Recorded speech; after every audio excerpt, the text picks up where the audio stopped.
All right, what is up, you guys? We are back with another SummerSlam review. This time around, we have SummerSlam 2000. And I'm here with my special guest, of course. The Relaxing Ghost. Go check out his channel. Really good stuff. Yep. But, what are your initial thoughts on this pay-per-view? You know what? I always like this pay-per-view. This is one of those pay-per-views I was fortunate to watch live as it happened, so I have a lot of fond memories of this. It seems like they were really in the creating stars phase here. We have a lot of new talent coming in, a lot of new match types and things like that being created. This is a turning point of the Attitude Era. What are your initial thoughts of this pay-per-view? The way I see it, the Monday Night Wars were pretty much won at this point. WCW was really just dying, and WWF had a huge audience at this time. They had so many good stars. I mean, you look at this roster, like if I'm read down this match listing right now, it's just they had the best roster probably in history at this time. Right. WrestleMania 2000, I thought was a successful pay-per-view. I enjoy it. So, I think this just continued on that constant streak of the year 2000 was just phenomenal. Yeah, this is like the pretty much dying days of WCW. They're in bad condition by this point. Yeah, very much so. But we had a lot of matches on here. So I think we should just go over some of the highlighted ones. Hardcore title match, Shane McMahon versus Steve Blackman. This one's, of course, famous for the just insane stage spot. This was probably his first big bump that he ever took, right? Besides the year prior's SummerSlam in '99. This was huge.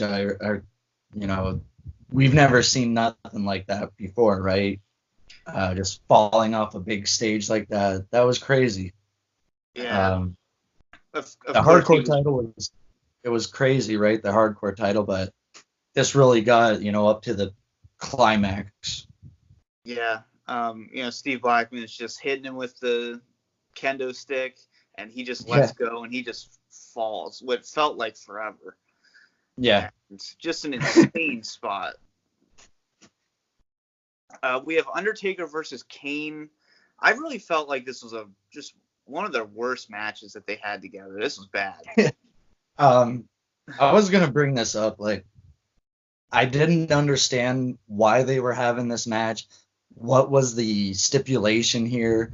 It was a no DQ match that ended in a no contest when Taker rips his mask off. I don't even remember the real storyline leading into this. Just awful. Yeah, it's just, they've had much better matches, so this just, to me, there's just no excuse for having this bad of a match. We have my personal favorite, probably my second favorite match on the card, Chris Jericho versus Chris Benoit, 2 out of 3 falls match. Yeah. Just that alone, it's going to be a great match. Right. Yeah, I really enjoyed this. These guys had a great feud going in 2000, which led into the Rumble of 2001. Really good stuff here. 2 out of 3 falls, so they got to go at it 3 different times, pretty much in one match. Really cool to see. I honestly think this should have been for the IC title. They had it the past couple of months, and then it got put on Val Venus or whatever. So I think Benoit should have been champion throughout that time leading into this. Oh, for sure. And, I was a huge fan of the WrestleMania match. It's 2 out of 3 falls, but of course it was for both belts, European and Intercontinental. So this is just that was a nice little segue into this. And then, of course, their ladder match at Royal Rumble was, just a phenomenal rivalry. And, I'm a huge Benoit fan. And pretty much anything he did in the early 2000s was gold. It really was. Yeah. And, we can't talk about SummerSlam 2000 without the first official TLC match for the World Tag Team Championships. Edge and Christian versus the Dudleys versus the Hardys. They had that match at WrestleMania 2000, which was the triangle ladder match. It's basically a TLC match without being one. And this is where they slapped the gimmick on it. This match to me is my favorite match of the night, and this is just phenomenal. Yeah, this was insane. The Hardys with the ladders, the Dudleys with the tables, and Edge and Christian with the chairs. Really cool how they put this together. And, I always considered the WrestleMania match a TLC match, even though it wasn't. But putting the gimmick on it and, pretty much creating a new match in existence, which we now have a pay-per-view after, was always cool.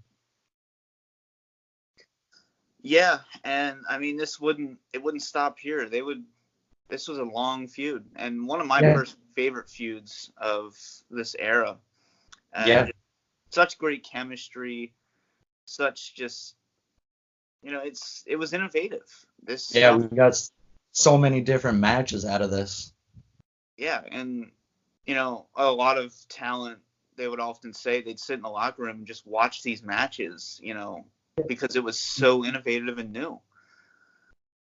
It was the car crash, type matches that people loved. Yeah.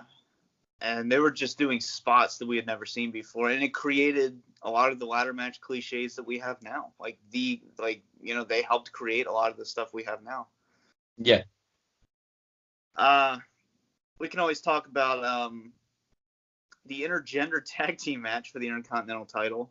Val Venis and Trish Stratus versus Eddie Guerrero and Chyna. Yeah, I wasn't really a fan of this. Chyna ends up pinning Trish to win the IC title.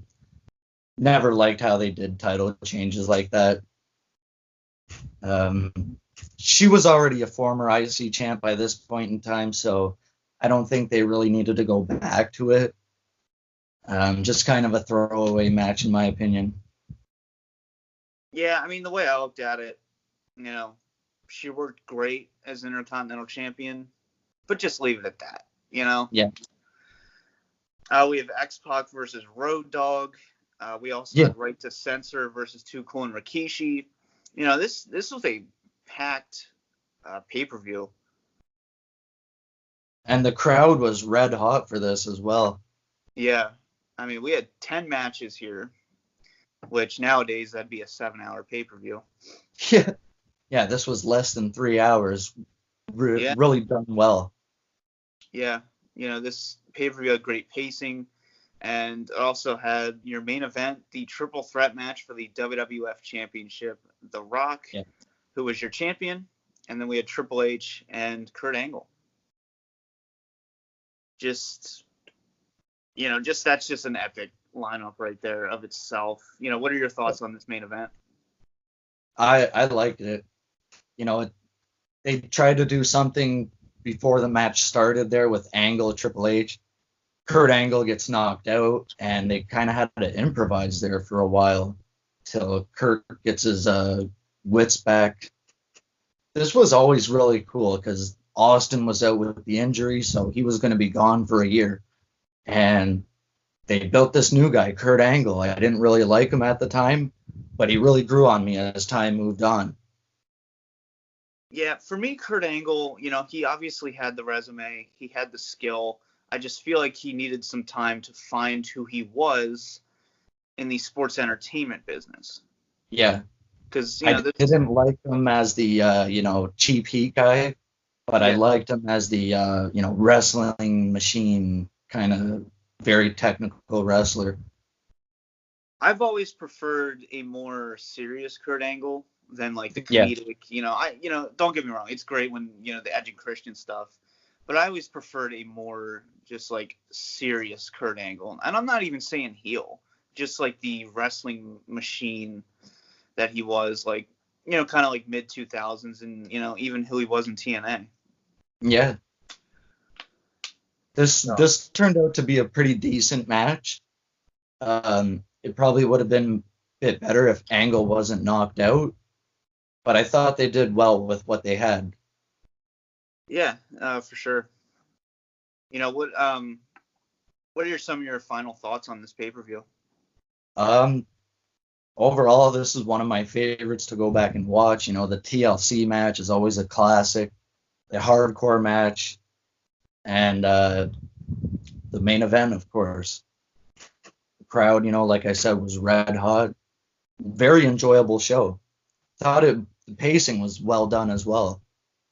Yeah, and you look at the match list and you see 10 matches, you're just like, oh god, this is Yeah, gonna be bad. But no, they did a very good job pacing it out and making everything feel at least somewhat important.